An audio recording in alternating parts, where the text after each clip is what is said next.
Hello everyone and welcome back once again for another session of macroeconomics। हम डेफिसेंट and excess demand को किस तरीके से करेक्ट किया जा सकता है इसके मेजर्स को कवर अप कर रहे हैं। आज हमारे पास एक लास्ट सेशन है क्योंकि आपको फर्स्ट सेशन में ये हिंट प्रोवाइड किया गया था कि 3 डिफरेंट मेजर्स होते हैं करेक्शन करने के। एक फिस्कल पॉलिसी था, एक मॉनेटरी पॉलिसी था और एक हमने हिंट देखा था फॉरेन ट्रेड पॉलिसी।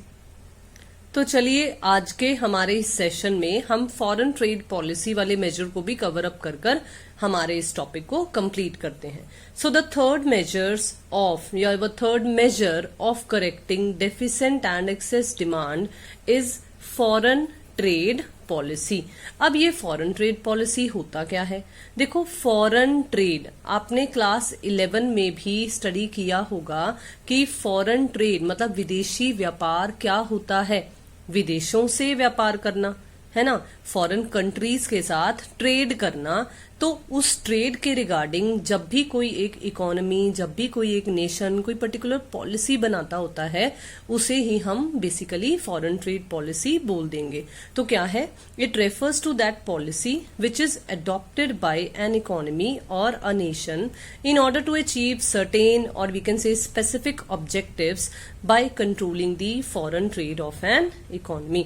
तो फॉरेन ट्रेड को कंट्रोल करने के लिए, उससे जुड़े हुए कुछ स्पेसिफिक ऑब्जेक्टिव्स को अचीव करने के लिए, लाइक फॉरेन एक्सचेंजेस के रिजर्व्स को कंट्रोल में करना या जो हमारे गोल्ड रिजर्व्स होते हैं उनका एक प्रॉपर बैलेंस मेंटेन करने में, तो ये कुछ स्पेसिफिक ऑब्जेक्टिव्स अचीव करने में हमें फॉरेन ट्रेड पॉलिसी मदद करती है। So what we can cover up in foreign trade. Foreign trade में हम बेसिकली 2 चीजों को कवर अप करेंगे, एक इंपोर्ट है और दूसरा एक्सपोर्ट है। ऑल्दो एंटरपोर्ट नाम की भी एक चीज होती है, लेकिन हम फिलहाल यहां समझने के पॉइंट ऑफ व्यू से यही समझेंगे, एक इंपोर्ट जिसे आयात कहा जाता है और एक एक्सपोर्ट जिसे निर्यात कहा जाता है। अब इन दोनों में डिफरेंस क्या होता है? Actually economics point of view से मीनिंग का डिफरेंस तो हम करेंगे ही करेंगे, लेकिन अगर अब अभी फिलहाल समझें इन दोनों के डिफरेंस को इकोनॉमिक्स के पॉइंट ऑफ व्यू से बैलेंस ऑफ ट्रेड कहा जाता है। हम आगे चलकर ये पर्टिकुलर टॉपिक भी कवर अप करेंगे जिसमें हमें बैलेंस ऑफ पेमेंट्स वाला चैप्टर दिखेगा, तो उसमें बैलेंस ऑफ ट्रेड भी हमारे पास आएगा। लेकिन अभी फिलहाल के लिए समझें तो जितना एक इकोनॉमी, जितना एक नेशन दूसरी कंट्रीज से गुड्स मंगवा रहा है, इन कर रहा है, उसे इंपोर्ट्स कहा जाता होता है, आयात। और जितना वो दूसरी कंट्रीज को सेल कर रहा होता है, बेच रहा होता है, बाहर भेज रहा होता है, उसे हम एक्सपोर्ट्स कहते हैं। अब आप एक बार खुद सोच कर देखिए, अगर हम इंपोर्ट्स करेंगे, लाइक अगर मैं यूएसए से इंपोर्ट्स कर रही हूं तो मुझे बदले में सामने वाले को पेमेंट करनी पड़ेगी ना, तो उसे मैं किस डिनोमिनेशन में पेमेंट करूंगी? ऑब्वियसली है कि मैं यूएस डॉलर की फॉर्म में ही पेमेंट करूंगी। तो मुझे यहां पर क्या चीज चाहिए होगी? मुझे यूएस डॉलर वाले फॉरेन एक्सचेंज का रिजर्व चाहिए होगा। बिल्कुल इसके ऑपोजिट अगर मैं एक्सपोर्ट करूंगी तो क्या होगा? तो मुझे वो फॉरेन करेंसी मिलेगी, वो इन होगी। तो एक साइड पर हमारे पास से जो फॉरेन एक्सचेंज है वो कम होता चला जाता है, लेकिन दूसरी साइड से अगर हम एक्सपोर्ट्स करें तो वो हमारे पास बढ़ता चला जाएगा। अब होता क्या है, अगर हमारे पास ये फर्स्ट सिचुएशन हो, दैट मीन्स अगर हमारे एक्सपोर्ट्स हमारी इंपोर्ट्स से ज्यादा हैं। अब देखो, मैंने अभी अभी आपको एक एग्जांपल के जरिए समझाया, तो हम इसे अगर समझें, मेरे पास फायदे ज्यादा हो रहे हैं, फॉरेन एक्सचेंज मुझे ज्यादा मिल रहा है, एक्सपोर्ट्स ज्यादा हैं, तो दैट मीन्स वो मेरे लिए अच्छी बात है। तो हम इसे एक्सपोर्ट सरप्लस या फेवरेबल बैलेंस ऑफ ट्रेड के नाम से जानेंगे। बिल्कुल इसी तरीके से अगर सिचुएशन ऑपोजिट हो जाए, जिसमें हमें इंपोर्ट्स हम ज्यादा कर रहे हैं, एक्सपोर्ट्स हम कम कर रहे हैं, तो दैट मीन्स हमारे फॉरेन एक्सचेंज रिजर्व्स कम हो रहे हैं, हमें ज्यादा बाहर वालों को पेमेंट करनी पड़ रही है उनकी करेंसी में, पर्टिकुलर करेंसी में, तो उसे हम बोलेंगे import surplus and that will be the unfavourable balance of trade. तो मुझे उम्मीद है यहां तक का ये ओवरव्यू सा आपको समझ में आ गया कि भाई ये फॉरेन ट्रेड क्या है, मीनिंग समझ में आ गया। अब हम आगे बढ़ते हैं हमारे मेन टॉपिक पर कि भाई ये जो फॉरेन ट्रेड होता है ये एक इकोनॉमी में एग्रीगेट डिमांड के लेवल को इफेक्ट करता है। क्योंकि देखो हमने मेन हमारे इस टॉपिक में कवर करना है जो इन्फ्लेशन और डिफ्लेशन की, मतलब जो एक्सेस डिमांड और डेफिसिएंट डिमांड वाली प्रॉब्लम्स है उनको कवर करना है। और वो कैसे पता चलती होती हैं हमें, हम जब एडी और एएस को कंपेयर करते होते हैं तभी हमें पता चलता है कि भाई ये डेफिसिएंट डिमांड की प्रॉब्लम आ रही है या सरप्लस वाली या एक्सेस वाली प्रॉब्लम आ रही है। तो अगर हमें इसे करेक्ट करना है तो फॉरेन ट्रेड पॉलिसी भी मददगार साबित होती है, क्योंकि फॉरेन ट्रेड एग्रीगेट डिमांड को इफेक्ट करता है, प्रभावित करता है। कैसे करता है?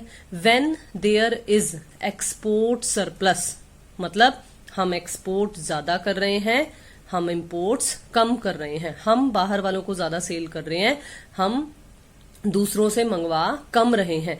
तो उस केस में क्या होता है? उस केस में नेशनल इनकम जो है वो राइज करती है, क्योंकि पैसा ज्यादा इन हुआ ना, तो नेशनल इनकम क्या होगी? नेशनल इनकम बढ़ जाएगी। विच अब इनकम अगर बढ़ जाती है, आप खुद सोचकर देखो, अगर आपकी जेब में पैसा ज्यादा आ जाएगा तो आप क्या करोगे? आप डिमांड बढ़ाओगे ना। तो it results in increased AD, मतलब एग्रीगेट डिमांड बढ़ जाती है। फिर एज अ रिजल्ट क्या होता है? As a result problem of inflation originate हो जाएगी, पैदा हो जाएगी। लेकिन ऑन दी कॉन्ट्ररी, लेकिन इसके ऑपोजिट अगर इंपोर्ट सरप्लस हो तो सिचुएशन थोड़ी सी डिफरेंट होगी, ऑपोजिट होगी। क्या होगी? नेशनल इनकम रिड्यूस हो जाएगी, एग्रीगेट डिमांड भी फिर रिड्यूस हो जाएगा, मतलब आपकी पॉकेट में पैसा नहीं रहेगा तो आप कम डिमांड करोगे, and consequently it will act as a check over the problem of inflation. ये इन्फ्लेशन को कंट्रोल करने में मददगार साबित होगी। तो हम इसी कंसेप्ट को, हम इसी क्राइटेरिया को दिमाग में लेकर चलेंगे और खुद ब खुद ही हमारे पास ये सॉल्यूशन सॉर्ट ऑफ बन जाता है एक टॉपिक कि भाई अगर डेफिसिएंट डिमांड है तो हमें एक्सपोर्ट सरप्लस वाली पॉलिसी को फॉलो करना चाहिए, मतलब हमें ऐसा करना चाहिए कि एक्सपोर्ट्स जो हैं वो बढ़ें। और दूसरे पॉइंट ऑफ व्यू से आप खुद ब खुद अंदाजा लगा सकते हो कि अगर इन्फ्लेशनरी डिमांड हो तो उस केस में हमें इंपोर्ट सरप्लस करना पड़ेगा। तो चलो इसको हल्का सा समझ भी लेते हैं कि कैसे है ये। Whenever there is a problem of deflation, देखो मैंने यहाँ डेफिसिएंट डिमांड लिखा है, तो that means there is a deflationary gap in an economy. तो डिफ्लेशन होगा जब इकोनॉमी में, तो इसका मतलब क्या है? Aggregate demand is less, aggregate demand कम है। Then exports should be increased, demand बढ़ाओ, गुड्स जो हैं वो बाहर सेल करो अगर डोमेस्टिक कंट्री में नहीं हो रहे हैं तो ऐसे क्या होगा? It will lead to increase in income. Increase in income होगा तो लोग एक्सपेंडिचर भी ज्यादा करेंगे, एक्सपेंडिचर ज्यादा हो रही है तो इसका मतलब कहीं ना कहीं डोमेस्टिक कंट्री में भी एग्रीगेट डिमांड इंक्रीज हो रही है।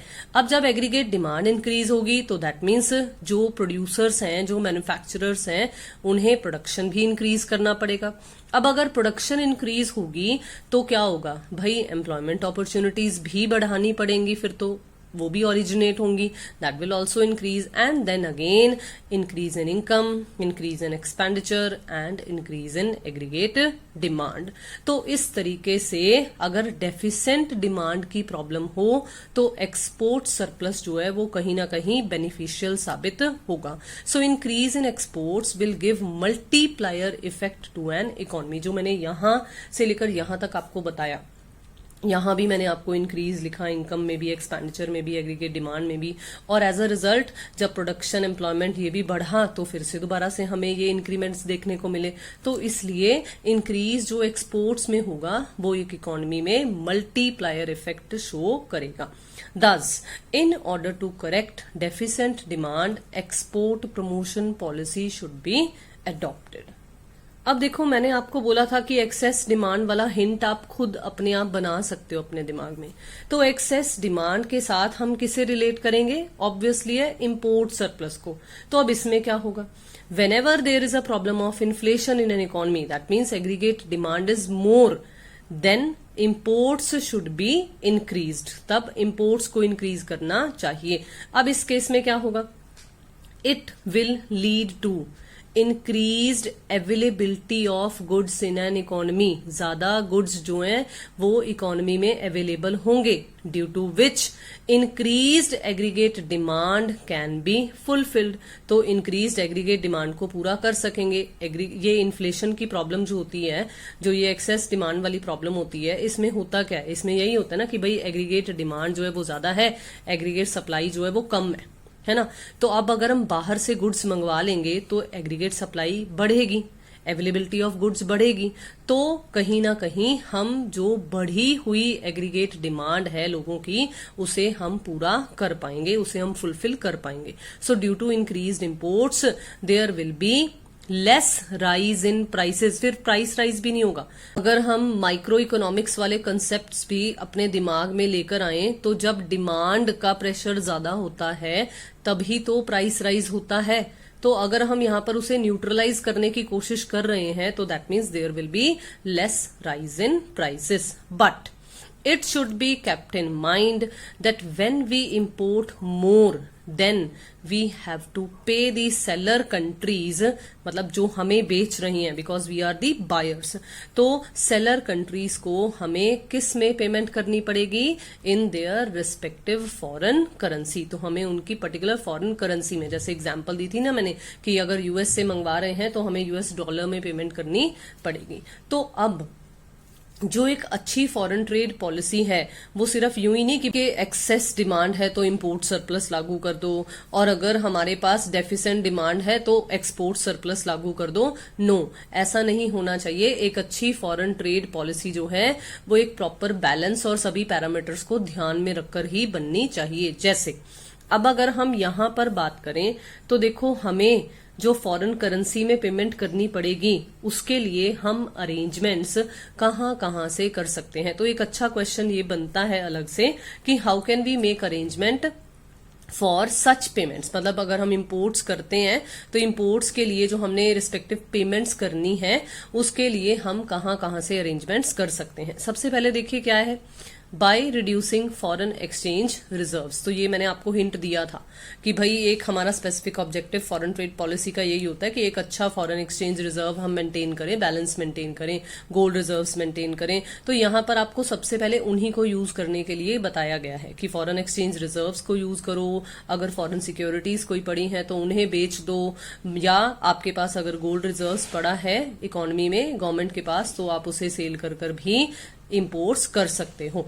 अब लेकिन इनके अलावा और क्या हो सकता है, हम उधार लेते हैं ना, हम बैंक से लोन लेकर आते हैं ना, तो यहां पर गवर्नमेंट्स को कौन देगा, मतलब एक नेशन को कौन देगा, ये देंगी जो इंटरनेशनल लेवल की एजेंसीज हैं। तो by borrowing from IMF, international monetary fund और वर्ल्ड बैंक, फॉरेन इन्वेस्टर्स को भी हम एनकरेज कर सकते हैं कि वो इकोनॉमी में इन्वेस्ट करें और पैसा लेकर आए। वो लेकर आएंगे तो वो अपने साथ फॉरेन करेंसी लेकर आएंगे, तो कहीं ना कहीं हमें फॉरेन एक्सचेंज रिजर्व्स को बढ़ाने में मदद मिलेगी। लास्ट जो हम कवर कर सकते हैं वो है getting financial help in the form of grants bye foreign governments. अब बहुत सारी फॉरेन गवर्नमेंट्स होती हैं जो जैसे हमें जब जरूरत होती है तो हमें सरकार कुछ ग्रांट्स एड्स वगैरह प्रोवाइड करती होती है। जैसे मैं सिंपल सी एग्जांपल कहूँ, अगर बच्चों को जैसे स्कॉलरशिप्स प्रोवाइड की जाती होती है, सब्सिडीज प्रोवाइड की जाती होती है प्रोड्यूसर सेक्टर को, तो बिल्कुल इसी तरीके से फॉरेन गवर्नमेंट्स जो हैं वो भी ग्रांट्स, अनुदान जिन्हें हम बोलते हैं हिंदी में, तो वो फाइनेंशियल हेल्प अगर हमें मिल जाती है फॉरेन गवर्नमेंट से तो वो फिर से वही कि वो ग्रांट्स, वो हेल्प जो है वो हमें फॉरेन एक्सचेंज की फॉर्म में, मतलब फॉरेन करेंसीज की फॉर्म में मिलेगी। तो जिससे हमें फॉरेन एक्सचेंज रिजर्व्स में बढ़ोतरी होगी और हम उस पैसे को, हम उस करेंसी को यूज कर सकेंगे हमारे इंपोर्ट्स की पेमेंट के लिए।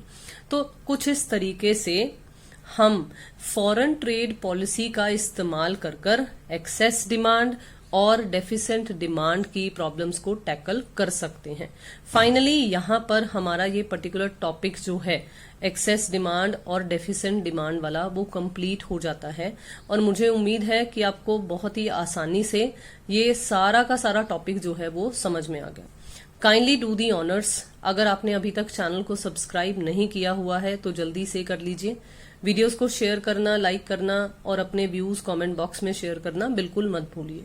Thank you so much for watching the video and have a nice day.